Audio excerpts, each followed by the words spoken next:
Hey, how's it going, fellas? My name's Andy, and this is part 4 of my series, The Most Shocking NBA Stat Lines. If you guys haven't seen parts 3, 2, or 1 yet, I put the links in the box below. So if you guys enjoy this type of concept, make sure to check out my previous videos too. They're pretty much the same idea. And yeah, that's all I wanted to say. The other parts are in the box below, and I hope you guys enjoy.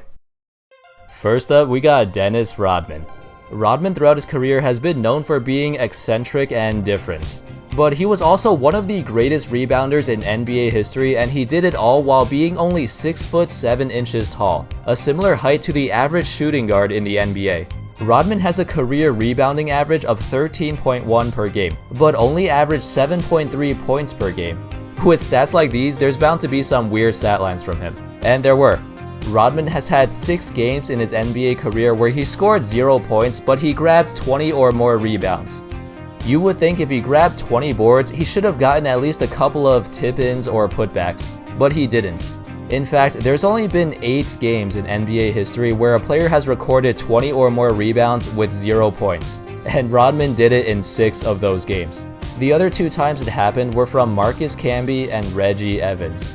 So out of all the crazy stuff that Rodman has done in his life, all of these 0 point, 20 rebound performances definitely deserve some recognition. Next up, we got Andre Miller. Miller has always been known for being a steady and reliable point guard. Most of the time, he doesn't do anything too extraordinary, but he's a good leader on the floor and always controls the pace of the offense. In this game, Miller had an unusual stat line. And no, I'm not talking about the time he exploded for 52 points. You guys already probably know about that. In this game, he went 0 for 10 from the field, but still scored 10 points from free throws. His final stat line was 10 points, 10 rebounds, 9 assists, and 6 steals. It doesn't seem that shocking, but it's pretty strange because he nearly recorded a quadruple-double, despite missing every single field goal he took. He was only 1 assist and 4 steals away. Well, I guess 4 steals is a lot, but you get the idea. It's also hard to believe a player as consistent as Andre Miller would go 0 for 10 from the field in the first place. Now let's look at a game from Wilt Chamberlain. Okay, so this stat line is ridiculous. I honestly think it's the greatest individual stat line in history. On March 18th, 1968, Wilt recorded 53 points on 24 of 29 shooting, 32 rebounds, 14 assists, 24 blocks, and 11 steals. Wow, that's freaking insane, and I don't even know what to say. The problem with this stat line is that the 24 blocks and 11 steals were not officially recorded, because steals and blocks were not an official stat back then. Apparently, it was manually counted by some fans who had access to the game footage and posted the numbers online. The 53 points, 32 rebounds, and 14 assists were definitely correct though, as those stats were recorded. If we assume that the steals and blocks are correct, then this is without question the greatest single game performance of all time. Unless Wilt had even more games like this and we just don't know about it. It puts into perspective how dominant Wilt really was when he played.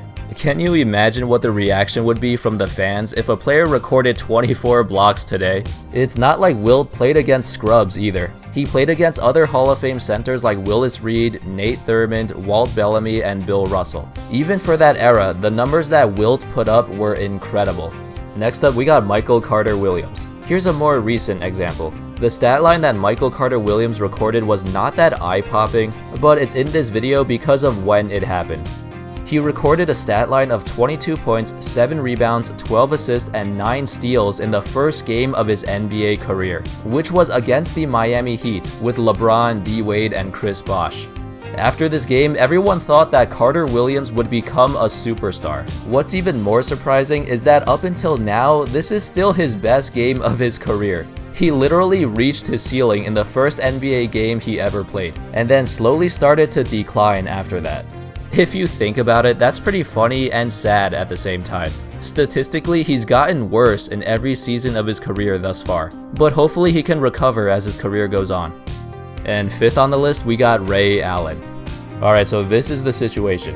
It's the 2010 NBA Finals between the Lakers and Celtics. Ray Allen just had a phenomenal performance in Game 2, scoring 32 points and hitting 8 3-pointers, and helping the Celtics tie the series up at 1 game apiece. Now they're headed to Boston for Game 3, where the Celtics are looking to take the series lead. But then Ray Allen had arguably the worst game of his career on the biggest stage. He went 0 for 13 from the field, including 0 for 8 from 3. He finished the game with just 2 points from free throws. The Celtics lost the game 91-84 and went down 2-1 in the series. If Allen played like his normal self in Game 3, the Celtics probably would have won the series and the championship. They won the next 2 games and went up 3-2 over the Lakers, but then lost games 6 and 7 in Los Angeles. It's entirely possible that if the Celtics win Game 3, the series could have been over in 5 games. However, we cannot rewrite history, and Allen will have to live with his performance. And lastly, we have Rasul Butler. Okay, this last one was really weird.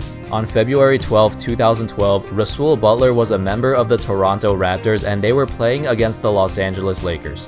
At the end of the game, the Raptors were down by 1 with possession of the ball. Then Butler checked into the game for the first time that night and managed to commit a 5-second violation trying to inbound the ball. Therefore, it should have counted as a turnover, and since the clock is stopped when a player is trying to inbound the ball on the sideline, Butler technically played 0 seconds in that game, since he left the game right after he committed that turnover. So his final stat line was 0 seconds played, 1 turnover.